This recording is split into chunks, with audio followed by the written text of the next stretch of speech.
嗨，大家好，我是安然若风。今天要做旧衣改造呢，就是我身上的这条连衣裙。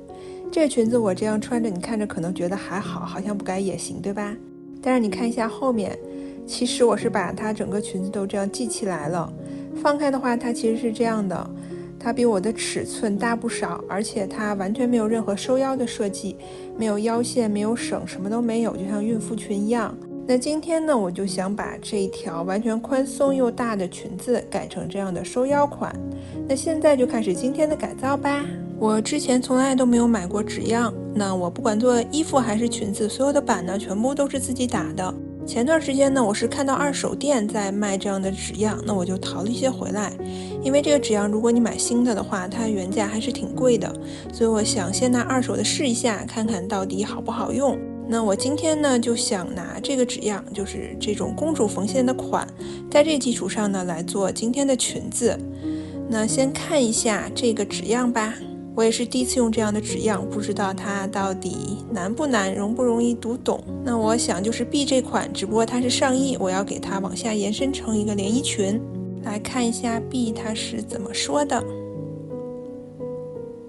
那我需要的应该就是把它是1到6，但是因为我不打算加内衬，所以我把这个纸样上1到4的部分都给它照样描下来。因为我的打板纸不够大，所以我就拿一个旧床单把这个板描下来。那我现在呢，先把我描好的板给它剪下来。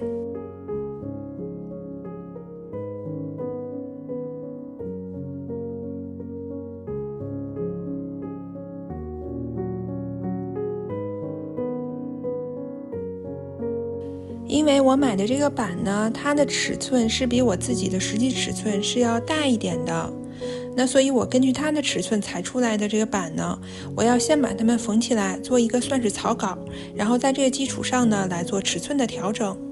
这是直接按照这个板的尺寸缝出来的第一版的草稿。那它呢比我实际尺寸还是大不少的，你可以看一下这个侧缝线应该在这个地方，但它已经跑到后面来了。那现在就在这个基础上来做修改吧。这是在第一版草稿上修改之后的效果。那我现在对它的尺寸已经很满意了，可以看一下它穿在身上是这个样子的。那接下来呢，只要再把领口还有袖口稍微修改一下，那这个版的调整就完成了。接下来呢，先用这个工具把原本裙子上的缝线都给它拆掉。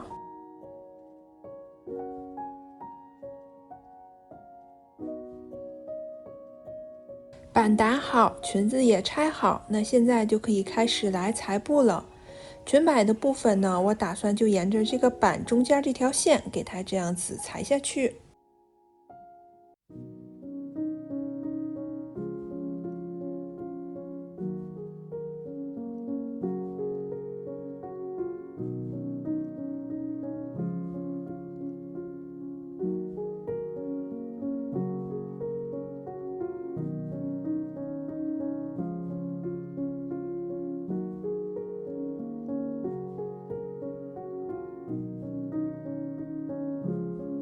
接下来呢，就是把裁好的布都给它们顺序缝在一起。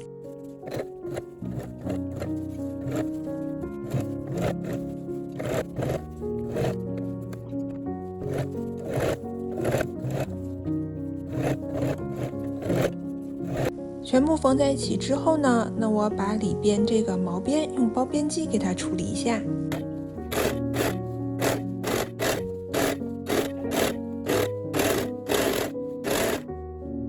把缝份都熨平。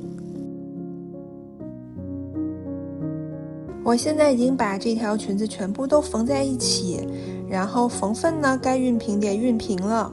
那整个效果呢我也很满意，我想着 OK 加个拉锁，这条裙子基本上也就快完成了。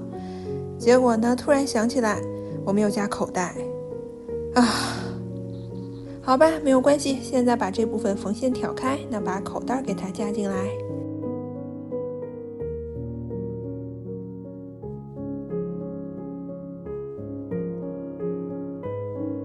做口袋的布料呢，还是我之前做汉服裙子剩下的布料。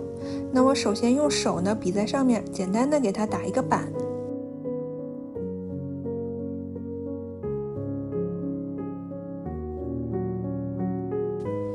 把它裁下来，因为我是叠起来裁的，那裁出来总共是有4层。我先给每层口袋都包了边。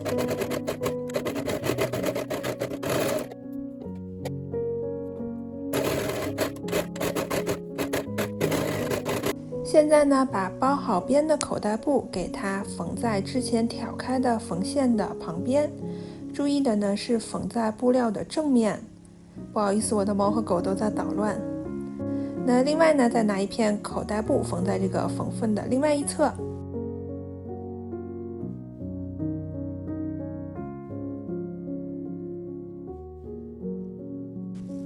口袋缝上之后呢，那现在把这个口袋给它弄到这边来，然后在离缝线很近的地方再给它压一条线，防止之后这个口袋跑出来。另外一边呢也是一样，这样子压一条线。这条线压好之后呢，那现在就可以把它翻到裙子的反面来，把口袋给它掏到反面来，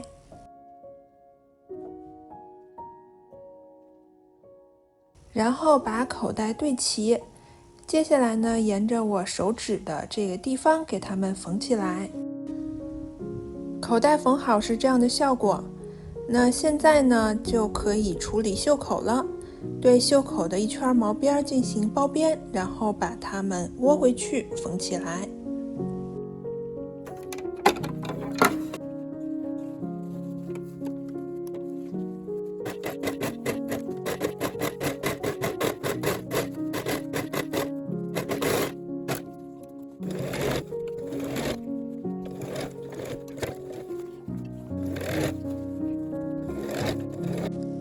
因为之前打板的时候没有管下摆的长度，那现在下摆是不齐的，要把多余的部分给它裁去，然后把这部分毛边给它窝回去缝起来。最后在后背正中加上拉锁，那今天就衣改造也就完成了。一起来看前后的对比效果吧。